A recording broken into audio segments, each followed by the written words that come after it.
Mes amis, bonjour et bienvenue, je suis Charlie Animov, je suis heureux de vous accueillir aujourd'hui sur cette page Facebook, mais aussi sur celle d'Enfants de la Lune que j'ai le plaisir d'accueillir aujourd'hui. Bonjour à vous Noah et bonjour Wafa. Bonjour. Comment allez-vous aujourd'hui ? Super. Bon, super, en tout cas on est super content de vous avoir en direct avec nous pour comprendre un maximum de choses sur votre association mais aussi sur la maladie XP comme on l'appelle, et donc on va pouvoir voir ça ensemble pendant une demi-heure. Alors à vous mes amis, vous connaissez l'exercice, on a un petit sommaire bien évidemment et nous allons parler d'abord de la maladie et découvrir et comprendre un petit peu comment elle évolue, comment elle se transmet et en fait ce qu'elle implique clairement et tout simplement. Alors ensuite on va parler évidemment de l'association puisqu'on est là avec Wafa et Noah pour comprendre un petit peu son but et quelle est sa contribution pour soulager les patients mais aussi les familles des patients. Et en troisième partie nous allons rencontrer Noah qui va nous parler de son quotidien en tant qu'enfant de la Lune et ça va vraiment être fort. Sortez vos claviers, vous allez pouvoir poser toutes vos questions en commentaire mais j'y reviens juste après.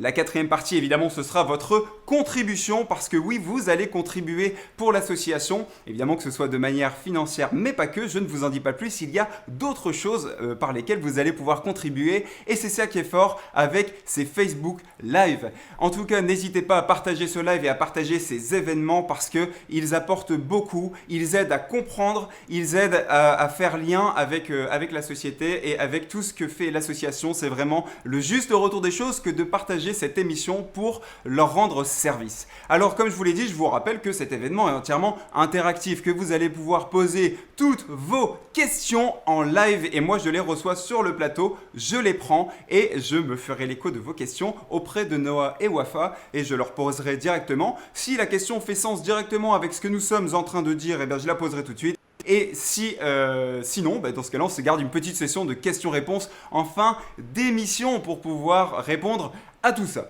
Alors, moi je pense que c'est quand même essentiel de recontextualiser le pourquoi on fait ce live aujourd'hui et d'ailleurs comment cette idée folle est née. Eh bien écoutez, c'est extrêmement simple, je suis astronome amateur, très amateur, un passionné d'astronomie et je suis dans un groupe Facebook qui a partagé une publication d'Enfants de la Lune, une publication d'Olympe qui est elle-même Enfant de la Lune qu'elle a adressée à Thomas Pesquet. Vous l'avez peut-être vu, vous aussi, cette publication où elle est avec sa combinaison et elle fait l'analogie entre sa combinaison et celle de Thomas Pesquet qui est actuellement dans la station spatiale internationale au-dessus de nos têtes. D'ailleurs, tous les soirs en ce moment, il passe, on la voit, elle passe et on peut lui faire un petit coucou. Et donc, elle a fait cette analogie avec la combinaison de Thomas Pesquet tout en souhaitant que Thomas soit parrain de l'association. C'était un message lancé. J'ai trouvé ce message formidable, mais surtout, je me suis posé la question de ce qu'était finalement Enfants de la Lune, quelle était l'association et pourquoi elle œuvrait.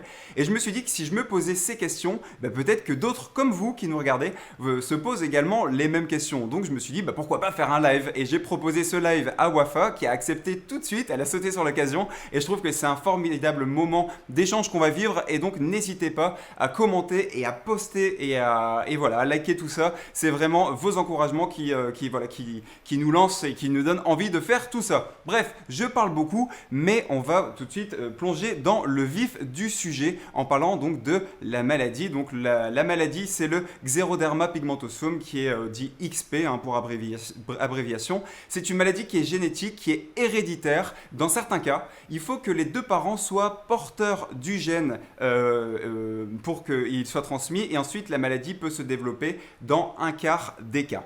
Donc c'est une maladie qui est génétique et héréditaire. On compte à peu près 93 patients en France à l'heure actuelle. Dans le monde, c'est un autre chiffre que Wafa va nous dévoiler tout à l'heure. Et en fait, si vous voulez, pour vous expliquer concrètement avec les mots que moi je vais employer qui sont très simples et la manière dont j'ai compris cette maladie, c'est une hypersensibilité aux UV. C'est-à-dire que les personnes atteintes de la maladie ne peuvent pas être exposées évidemment aux rayons solaires. C'est d'ailleurs pour ça que l'association s'appelle Enfants de la Lune parce qu'avec la Lune, il n'y a pas d'UV nocifs qui sont émis. Et donc, l'hypersensibilité aux UV, donc de la lumière naturelle, c'est également vrai pour la lumière artificielle de type type néon par exemple, qui émettent également des ultraviolets, donc il faut être extrêmement vigilant. Et si vous voulez, l'association va œuvrer pour pouvoir avoir des protections et avoir des dispositifs qui permettent de casser la diffusion de ces UV.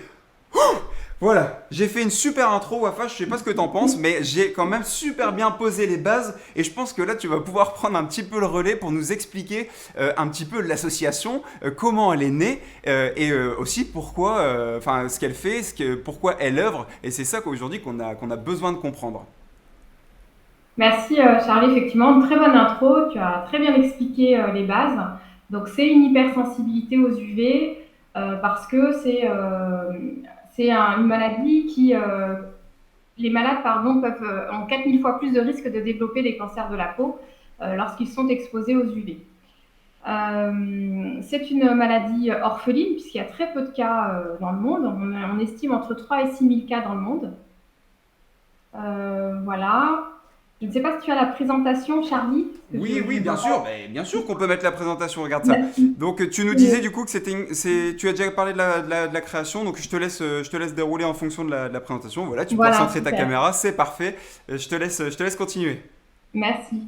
Donc, pour la petite histoire de l'association, en fait, elle a été créée en 2000 par monsieur et madame Séris, qui sont parents de jumeaux, à qui on a annoncé donc, et diagnostiqué la maladie. Et les médecins étaient assez fatalistes et disaient qu'il n'y avait pas grand-chose à faire. Et c'est des parents qui ont décidé, qui ont compris qu'en fait, quand les UV attaquent la peau, ça développe des cancers. Donc, ils ont décidé de ne plus exposer la peau de leurs enfants aux UV et de adapter leur vie quotidienne à ça, c'est-à-dire sortir plutôt la nuit, vivre les volets fermés pendant un certain temps et puis trouver des solutions petit à petit. Donc, ils ont trouvé du film anti-UV. Ils ont trouvé un appareil qui permet de mesurer les UV pour savoir si les enfants sont dans des endroits protégés.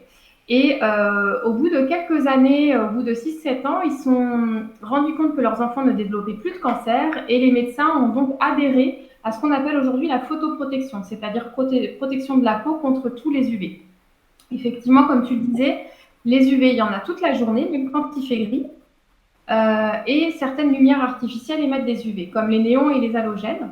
Et donc, il est très important de protéger de façon parfois un peu extrême la peau des enfants parce que c'est l'accumulation des UV qui font que les cellules vont se développer et se dégénérer en cancer. Alors quand tu parles Euh, juste, je fais un aparté, mais oui. quand tu parles de couvrir de manière extrême, ça représente quoi concrètement? Alors concrètement, c'est porter des vêtements épais qui cachent toute la peau, même quand il fait plus de 30 degrés en extérieur. Alors, je vais vous montrer, hein, ils vont porter des gants anti-UV, donc c'est voilà, des gants sur les mains. Et puis ils vont porter donc le masque, effectivement, comme tu l'as dit en introduction, comme celui d'Olympe. C'est un masque de protection, voilà, comme on peut le voir ici. Sans ça, ils ne peuvent pas sortir la journée. Les seuls moments où ils peuvent enlever leur protection, c'est soit quand ils sont dans un environnement fermé qui est protégé, soit la nuit. Ok, d'accord. Est-ce que tu peux nous parler un petit peu, si tu veux, des objectifs finalement et des résultats de l'association? Finalement, aujourd'hui, que fait l'association? Pourquoi elle œuvre? Enfin, quels sont ses objectifs et quels sont les résultats que vous avez acquis depuis toutes ces années? Alors, le but principal de l'association, c'est de rompre l'isolement des familles et de les accompagner, de les soutenir. Comment? On va organiser plusieurs regroupements de malades dans l'année, dont une semaine de vacances que l'on fait habituellement tous les ans. On va aussi les accompagner dans la mise en place de la photoprotection quotidienne. Donc, on va fournir et financer du filtre anti-UV.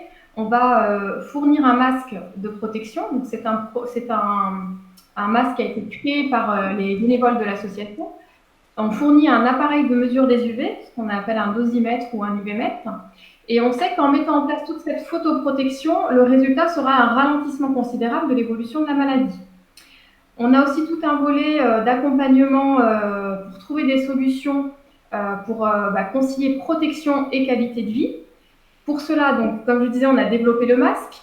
On a également développé un appareil qui permet de tester les UV, que je montre là à l'écran. Voilà. Ça, c'est des créations de l'association. On va également financer la recherche. Ça, c'est aussi un point très important, puisqu'on a espoir un jour de trouver un médicament, quelque chose qui permettrait à nos enfants de ne plus se protéger de façon aussi extrême. Et puis, alors j'ai plus la présentation sous les yeux. Je te la remets. Comme en plus c'est une slide qui est quand même dense, c'est vrai que je vais Oui, la remettre, voilà, mais mais en c'est fait vrai que c'est des actions assez larges, mais qui sont importantes, puisqu'en fait, il n'y a rien qui est fait. C'est tout là l'importance de cette association. C'est que comme il n'y a pas de solution, nous avons décidé d'aller les chercher, d'aller les créer. Et donc, on accompagne aussi les familles dans toutes leurs démarches administratives pour qu'il y ait une reconnaissance de la maladie, une prise en charge qui soit meilleure, et un accompagnement, parce que c'est une maladie qui fait que les malades en fait, sont reconnus avec un taux de handicap à plus de 80% dans la majorité des cas. Et donc, on a tout un volet aussi accompagnement administratif dans toute la rédaction des courriers, des dossiers qui sont très lourds à faire. Surtout quand on vient de vous diagnostiquer la maladie. Donc, on a toute cette partie-là également d'accompagnement auprès des familles. D'accord, ok, ben c'est extrêmement clair. C'est vrai qu'on voit que tout ce que vous avez mis en place aujourd'hui, enfin tous les objectifs que vous avez mis, enfin que vous avez cherché à remplir, pardon, donnent des vrais résultats. Mais c'est vrai que vous devez aller les chercher vous-même. Alors après, on verra plus tard dans l'émission qu'il y a quand même des choses qui bougent vraiment. Il y a vraiment des choses qui vont dans le bon sens, notamment même au niveau des normes. Et ça, on en avait parlé. Wafa, je pense que ce qui serait intéressant pour nos spectateurs, c'est de leur faire comprendre comment se répartit un don. Par exemple, si quelqu'un veut donner 1 euro, d'ailleurs, chers amis, j'en profite pour vous le rappeler, mais dans la description, vous pouvez bien sûr aller faire un don à l'association. Le lien est directement dans la description et vous pouvez vous y rendre. Le moindre euro compte, évidemment. Alors, Wafa, par exemple, quelqu'un qui va donner 1 euro, comment il va être réparti et comment il va être utilisé cet euro? Alors, cet euro, il va être utilisé, comme je viens de vous le présenter au niveau de nos actions. Donc, 30% va partir à la recherche, 30 centimes va partir à la recherche. 30 centimes va être utilisé pour le financement des matériels de photoprotection. Et 30 centimes vont être utilisés pour l'organisation et le financement des rassemblements des familles, qui viennent vraiment de partout en France. Les 10 centimes restants seront pour le fonctionnement de l'association, parce qu'on a effectivement des frais pour le fonctionnement de l'association. Oui, c'est vrai, de toute façon comme toute association, c'est vrai qu'une association pour vivre a besoin de financement déjà juste pour la faire vivre, mais c'est vrai qu'au-delà de ça, on se rend compte que les 90 autres pourcents sont essentiels sur la répartition, sur la partie pédagogique et éducative. C'est vrai que pour rompre le lien social, comme tu le disais, on a besoin que les gens puissent se retrouver, et je ne sais pas si on en a parlé, mais effectivement, il y a un voyage qui se profile. On en reparlera tout à l'heure si tu veux, mais c'est pour ça que c'est aussi essentiel de pouvoir rompre ce lien social, voilà, avec des patients et de leur famille. On a aussi toute la recherche, et sans cette recherche aujourd'hui, il n'y aurait pas de combinaison, il n'y aurait pas de masque, il n'y aurait pas de dosimètre, et en fait la vie des patients serait beaucoup plus compliquée. Le dosimètre, on en parle rapidement, mais c'est quand même quelque chose qui a été développé aussi avec l'association. Je pense que c'est quand même important de le redire, de comprendre aussi l'historique de cet appareil. Tu peux nous en parler un petit peu? Oui, alors c'est un projet qui a démarré en 2015 avec une action qui a été menée par le CERN, par les ingénieurs du CERN.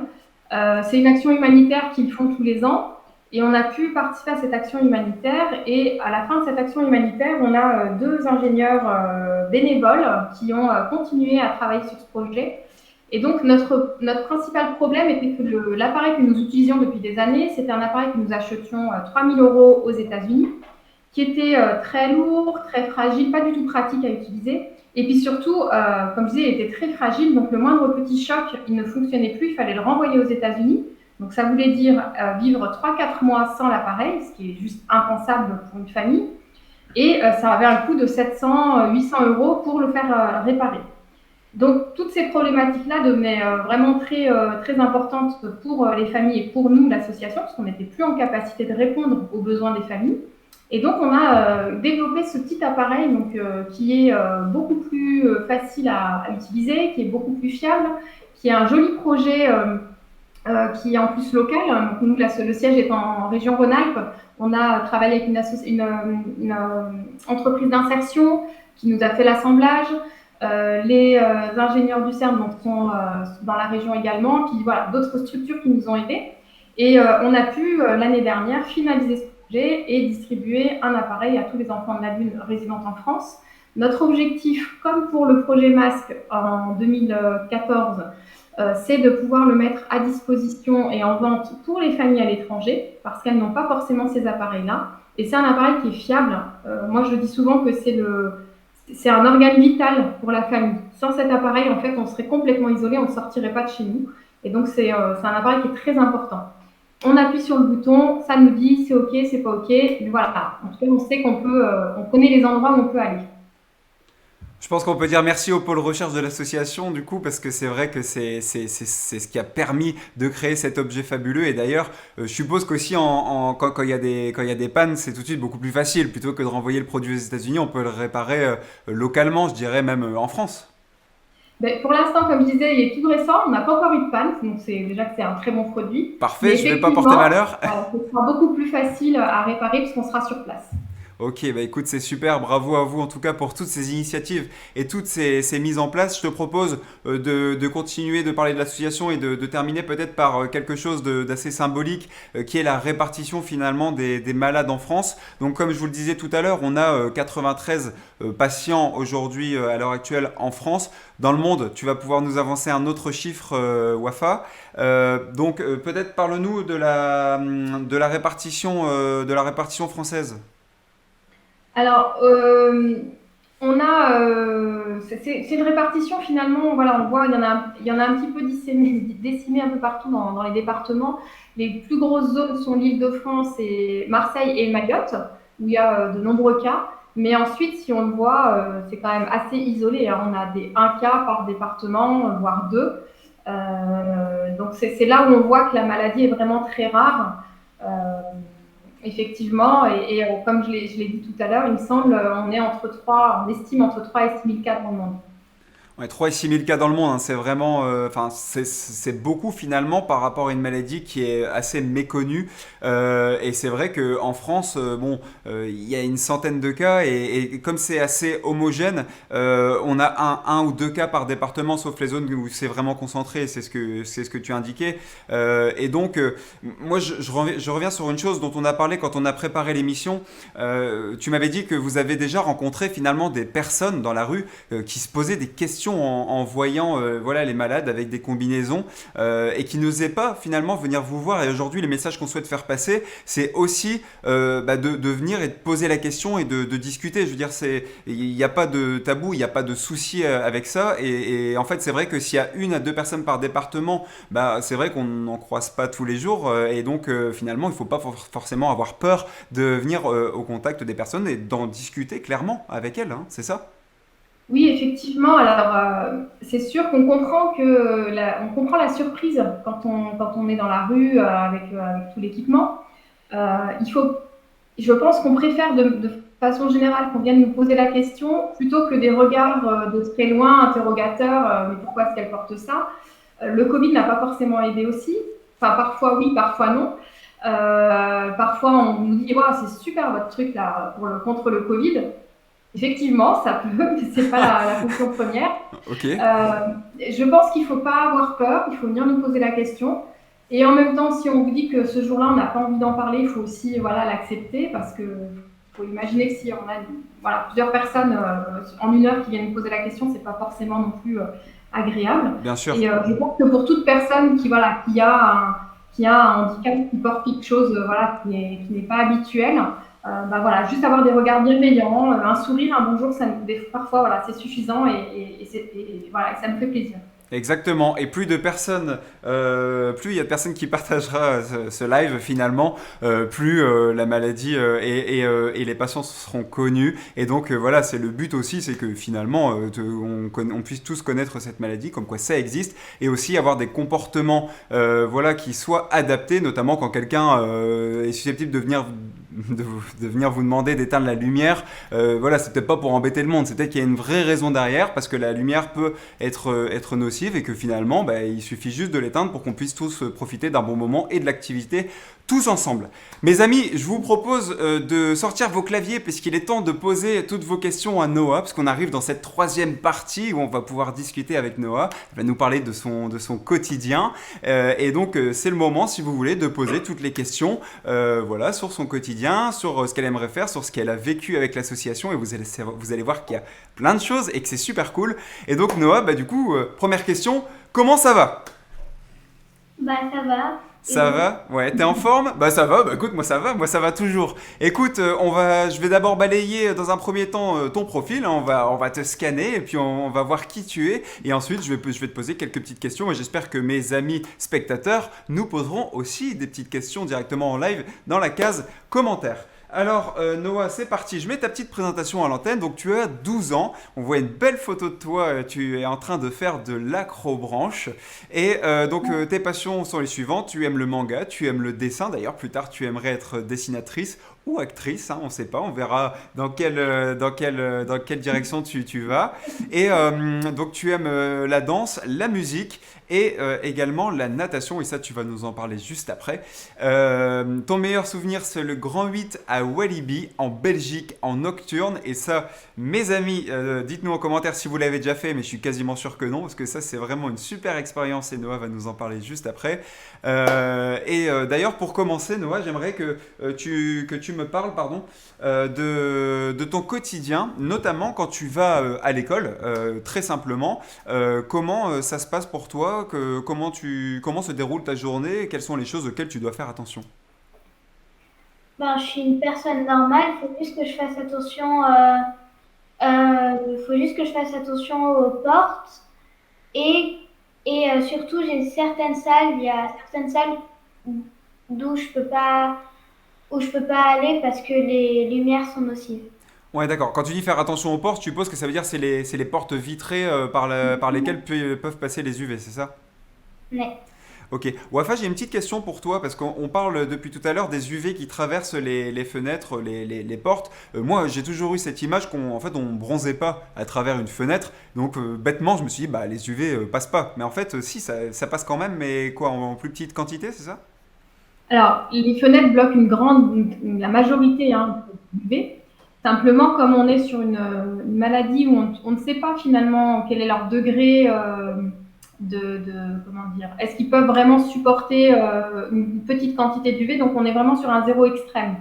Ouais, Et d'accord. effectivement, on s'est rendu compte qu'il y avait un peu d'UV qui pouvait passer à travers les fenêtres en fonction de l'ensoleillement, en fonction voilà, de la position de la fenêtre, nord-sud, etc. Et c'est pour ça qu'on est sur du zéro. Et le filtre anti-UV, c'est vraiment notre arme contre les UV. Ouais, c'est vraiment full prévention finalement pour vraiment prévenir tous les risques et donc on prend aucun risque, quoi. C'est logique. Et donc Noah, je reviens à toi. Donc, pour ton quotidien à l'école, finalement, quand tu es à l'extérieur, tu as la combinaison et quand tu es à l'intérieur, à l'abri des UV et dans les salles entre guillemets dédiées ou pas forcément, mais qui sont équipées finalement de LED ou de lumières qui sont pas nocives, là tu peux enlever ta combinaison, c'est ça? ouais. Ok, cool. Alors maintenant, parle-moi un petit peu de ta passion de natation. Moi, ça m'intéresse beaucoup. Les choses auxquelles tu dois faire attention, mais surtout, voilà, comment s'appelle ta piscine? Voilà, est-ce qu'il y a des équipements particuliers? Est-ce qu'il y a des choses cool? Est-ce qu'il y a un toboggan? Non. Non. Enfin, mais bref. Ma piscine, elle s'appelle Valseo. Et en fait, on a eu beaucoup de chance parce qu'elle était déjà filtrée. Il faut juste faire attention bah, justement aux portes de l'établissement et on prévient à la piscine quand je vais à la piscine pour leur dire que je viens. Et du coup, ils ferment les portes dès que j'arrive. Ah oui, d'accord. Donc en fait, il s'adapte quand tu viens. Ça, c'est vraiment extra. Et Wafa, du coup, finalement, cette piscine, elle a été, comme elle est neuve, ça a été créé avec les dispositifs déjà, notamment les filtres anti-UV sur les vitres ou les lumières? En fait, alors ça n'a pas été fait spécifiquement pour Noah. Comme l'a dit Noah, on a eu de la chance. On s'est rendu compte depuis une dizaine d'années qu'il y a de plus en plus d'établissements qui reçoivent du public qui ont des fenêtres qui sont anti-UV. Donc on pense que ça doit être les fenêtres anti-casse et que ça doit être une norme pour la construction de bâtiments qui accueillent du public. Donc, on trouve de plus en plus de nouvelles, dans les nouvelles constructions, en tout cas en général, on a toujours eu la belle surprise que ce soit déjà anti-UV, puisque ces fenêtres anti-casse, en fait, bloquent déjà les UV. Et comme on est aussi sur de la LED n'émet pas d'UV, et donc on voit bien que voilà, maintenant, tout le monde installe des LED, et ça, c'est plutôt positif pour la vie sociale des enfants de la ville. C'est ça, en plus de faire un beau geste pour la planète. Noah, je me retourne vers toi une nouvelle fois. On va parler maintenant d'une aventure que tu as vécue avec l'association et qui est vraiment, vraiment topissime. Moi, je veux parler de Walibi, pardon, pas Bellward. Bon, ce sont deux parcs en Belgique, pardon. Le Grand 8 de Walibi en nocturne. Raconte-moi cette expérience, franchement, c'est extra. Ben, c'était super parce qu'on s'est regroupé avec beaucoup de familles XP et on a tous profité du moment parce que du coup on était seuls en fait dans le Grand 8 et du coup on a pu profiter de la fraîcheur qu'on ressent. Ouais, t'as senti la fraîcheur parce que comme On c'est n'avait en... pas notre protection, donc c'est pour ça. Exactement, t'avais pas tes protections du fait que ce soit en nocturne, quoi. C'est vraiment top. Et alors, donc tu as fait le Grand 8, est-ce que tu as fait d'autres attractions ou pas? Avec l'association, on fait des week-ends de plongée et Ouais. on fait des week-ends de spéléo. Ok, bah, raconte-moi un petit peu, tiens, la spéléo, ça m'intéresse. Finalement, pourquoi cette activité, elle est propice finalement et elle est adaptée? Parce que dans les grottes, en fait, c'est anti-UV. Plus on s'éloigne et moins il y a d'UV. Et Ouais. à un certain moment, il n'y a plus d'UV. Et donc, du coup, on peut escalader et profiter. Ah oui, donc en fait, comme il n'y a pas du tout de lumière naturelle, bah, vous êtes protégé. C'est super de pouvoir se tourner vers ce type d'activité où à fois, en fait, vous adaptez l'activité directement aux patients et ça, c'est vraiment super d'être dans cette démarche déjà de rassembler tout le monde sur un week-end, mais en plus d'avoir des activités qui soient vraiment adaptées. Et même la plongée, tu me parlais de la plongée, alors raconte-moi, t'as vu des poissons, comment ça s'est passé? Comment ça s'est déroulé? J'ai vu quelques poissons et puis des algues. On aurait dit une éponge quand on était dessus. Ok, mais et franchement, c'est extra, c'est tout un panel d'activités. D'ailleurs, je suis sûr que vous, derrière vos écrans, vous n'avez jamais fait ça. De la plongée nocturne, bon, peut-être, mais en l'occurrence, c'est quand même déjà quelque chose de très atypique. Mais alors, faire en plus Walibi en nocturne et faire de la spéléo, franchement, c'est vraiment super, en tout cas, de pouvoir faire tout ça. Et plus tard, tu voudrais donc être dessinatrice. C'est ta passion aujourd'hui, le dessin. Oui, Voilà, et tu voudrais aussi être actrice si c'est possible. Dans quel film t'aimerais bien jouer? Dis-moi un film que tu aimes bien. Stranger Things. C'est pas mal. En plus, tu mises sur une série, comme ça tu sais que tu vas revenir à chaque épisode. C'est parfait, c'est un très très bon choix. Je Je vais regarde. avoir très peur, mais c'est pas grave. Pardon? Je vais avoir très peur, mais c'est pas grave. Ouais, et ben écoute, figure-toi que ce seront plus les gens qui regardent parce qu'en fait, si tu veux, quand t'es sur le tournage, bah finalement t'as moins peur parce que bah t'as pas tous les effets spéciaux qui sont rajoutés derrière et tout ça. Et donc finalement, t'es avec tes copains acteurs et donc bah, finalement tu passes un bon moment. Bon, il y a un moment tu te concentres pour avoir un bon jeu, mais finalement après c'est quand même un bon moment que tu passes. Et après avec tout ce qu'ils font derrière en effets spéciaux, ils rajoutent la musique et puis ils font des montages spéciaux et c'est ça qui fait en sorte que j'ai mon nœud papillon qui s'en va, qui fait en sorte que ça crée voilà une ambiance. En tout cas c'est super. Moi je te souhaite plein de bonnes choses pour ton avenir et je te souhaite vraiment d'arriver à faire tout ça. Et d'ailleurs moi j'aimerais bien que tu nous envoies des petits dessins que tu fais, on les postera directement sur les pages Enfants de la Lune et puis on les postera aussi sur Charlie Animov, bien sûr. Un Wafa, on les publiera, hein, ces dessins. Hein, on regardera un petit peu ce que ça donne. Moi, je suis sûr qu'il y a plein de belles choses à voir. En tout cas, c'est vraiment extra. Bon, mes amis, j'ai regardé. On a. Je regarde si on a des questions. Hein. C'est du direct, hein, donc moi, je regarde. J'ai vu qu'il n'y avait pas de questions. Alors, je pense que c'est une question, mais je suis pas certain. Ok. Donc, Wafa, tu vas m'aider. Bonjour, une question de Karine. Bonjour, 12 ans, collège, je suppose, toujours. Hein, donc ça, c'est une question pour toi, Noah, tu es toujours au collège. Est-ce que tu es accompagné d'une AESH? Alors, Oui, je n'ai plus, je sais ce que c'est, mais je n'ai plus l'acronyme. si, du coup. Alors oui, elle a accompagné, je vais répondre pour Noah. Elle a effectivement une AES, aussi la petite section, et c'est un rôle qui est très très important et parce que en fait, elle a ce rôle-là. Alors quand ils sont petits, en petite section de l'habillage, de rester avec eux pendant la récréation parce qu'ils peuvent pas forcément sortir en récréation. Et de s'assurer, là, par exemple, pour son année de collège, c'était s'assurer que les fenêtres étaient bien fermées, rappeler au professeur, voilà, si jamais il y a des oublis, l'accompagner pendant les séances de sport sur les sports qu'elle peut faire. Elle ne peut pas faire tous les sports extérieurs, on ne peut pas les faire. Et c'est un rôle qui est très important et l'association accompagne les familles dans leur demande d'AESH. Ok, bah écoute, merci beaucoup pour toutes ces indications. C'est vraiment sympa de répondre à cette question. On en a une deuxième qui est arrivée de Dan. Coucou Noah et Wafa. Noah, dois-tu porter le masque anti-Covid en plus de la protection anti-UV? Gros bisous, Timéo, Nina et Anne. Bah, on me la pose souvent cette question, mais quand j'enlève mon masque dans les classes, oui, oui, je dois le mettre, mais dans la récréation, bah, je peux l'enlever. Et alors, question subsidiaire d'Anne, qu'en est-il de la buée? Alors, on a un produit anti-buée qui nous a été conseillé par nos amis anglais qui ont beaucoup l'habitude de la pluie et qui ont pu tester notre masque. Et on a un produit, voilà, on essuie en fait la visière transparente et pendant 2-3 jours, ça limite la buée. Ok, et Karine qui vient de compléter en disant que pour la buée, il existe bien un produit. Alors, Audrey qui fait un commentaire cette fois, quand on était en primaire, chaque jour, elle nous ramenait un dessin magnifique. Ce message de Colline. Oh, coucou Philippe.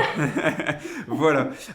On n'a plus de questions pour l'instant, mais mes amis, si vous avez des questions, moi je garde le live et donc vous pouvez toujours continuer à poser des questions. Je vous propose maintenant de passer à la quatrième partie, la partie sur la contribution que vous allez pouvoir apporter. Alors je vous le disais en introduction, c'est une contribution qui peut être financière, mais qui peut être aussi composée d'autres choses. Je m'explique. Évidemment, il y a la partie financière, le moindre euro compte et vous pouvez faire des dons à l'association. Ça va leur permettre de continuer la recherche, de continuer de produire des équipements et aussi de continuer à partir en voyage pédagogique et éducatif. Et donc ça, c'est vraiment extra et le moindre euro compte. Vous pouvez faire un don dans la description qu'il y a dans le live et donc vous allez pouvoir faire un don, le moindre euro compte, vous pouvez faire. Ce don, c'est déductible bien sûr des impôts à hauteur de 66%. Wafa, tu m'arrêtes si je me trompe.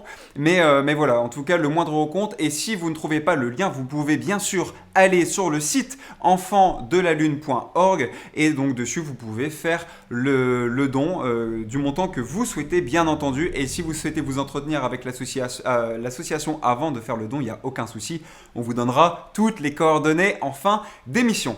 Le deuxième volet sur lequel vous allez pouvoir agir, bien sûr, c'est en étant bénévole pour l'association, en accordant un petit peu de votre temps pour tout ce qui est organisation, et je pense notamment au voyage éducatif et pédagogique. Ça doit s'organiser, ça doit s'accompagner. Alors forcément, je pense que, et Wafa, tu vas pouvoir m'aider, mais il faut que ce soit des personnes peut-être dans votre bassin géographique. Après, peut-être qu'il y a d'autres manières aussi d'agir en tant que bénévole pour l'association à distance. Moi, je le fais aujourd'hui, c'est ma manière de contribuer. Mais voilà, je pense que chacun peut mettre sa pierre à l'édifice. Peut-être que tu peux nous éclairer là-dessus? Oui, effectivement, on a toujours besoin d'aide. Alors après, ça peut être effectivement local, là où est le siège de l'association, pour voilà, des travaux de secrétariat ou ce genre de choses. Ça peut être une aide effectivement sur l'organisation d'une soirée caritative, sur l'organisation des séjours que l'on veut proposer aux familles. Toute aide est de la bienvenue. On a aussi besoin d'aide sur, voilà, si des personnes ont des idées sur des tissus anti-UV qui permettraient de mieux respirer. Si il y a des personnes qui ont des idées, parce qu'on aimerait améliorer le masque de nos enfants, qui sont un peu trop justement cosmonautes, on aimerait peut-être voilà, passer sur une version 2. Et dans ce cas, voilà, si des personnes ont des contacts avec SpaceX, avec n'importe qui pourrait nous aider, écoutez, on est preneurs. Ouais, complètement, c'est un super message qui est envoyé. D'ailleurs, vous avez réussi à toucher Thomas Pesquet et puis l'ESA, donc rien n'est impossible aujourd'hui. Et je sais qu'Elon Musk nous regarde ce soir. Non, je rigole. Mais en tout cas, il peut avoir le message. Et c'est vrai que si on partage tous, il y a peut-être moyen que ça arrive à ses oreilles. Je reviens juste sur la présentation PowerPoint. Tu en as parlé rapidement, mais le troisième volet, c'est le savoir. C'est vrai que si vous avez des connaissances et des compétences, vous allez peut-être pouvoir aider l'association justement à faire de meilleurs masques, à faire de meilleures protections, à avoir d'autres idées qui vont pouvoir leur faciliter la vie. Donc je pense que sur au moins un de ces trois volets, vous allez peut-être pouvoir aider l'association et n'hésitez pas, et s'il y a d'autres choses dont on n'a pas parlé sur lesquelles vous souhaitez aider, ben, n'hésitez pas à rentrer en contact avec l'association directement. Voilà pour cette partie de la contribution. Je regarde si nous avons des questions, mais il n'y en a pas en plus. Non, tout est OK. Donc, moi, ce que je vous propose, c'est de conclure cette émission. Merci en tout cas à toutes et à tous de nous avoir suivis ce soir en direct, bien évidemment. Vous avez les coordonnées de l'association qui s'affichent et vous pouvez la contacter sans aucun souci. Vous pouvez contacter Wafa, vous pouvez contacter Noah aussi. Et puis, il y a plein d'autres personnes dans l'association que vous allez pouvoir contacter. N'hésitez pas à poser toutes vos questions si vous en avez. Même un petit message de soutien, un message d'encouragement parce que c'est vraiment extra tout ce que fait cette association. Merci beaucoup en tout cas de nous avoir suivis. N'hésitez pas à partager ce live sur vos murs. Plus le message sera diffusé, plus on aura de chances de tomber sur des personnes compétentes, des personnes qui veulent accorder de leur temps, des personnes qui veulent faire un don. Merci pour tout ça, bien évidemment. Voilà, merci aussi Wafa, merci beaucoup Noah pour le temps que vous nous avez consacré ce soir et pour toutes vos explications. Je pense qu'on en a éclairé plus d'un et en plus il y aura bien sûr le replay de cette émission. Voilà, je vous laisse un petit mot pour la fin. Mais écoute, merci beaucoup de cette mise en lumière de la maladie, des actions de l'association, c'est important et plus de gens, plus voilà, on aura de personnes qui connaîtront et plus leur vie sera facile. Voilà, bah, écoute, merci. Noah, un dernier mot peut-être? Bonnes vacances.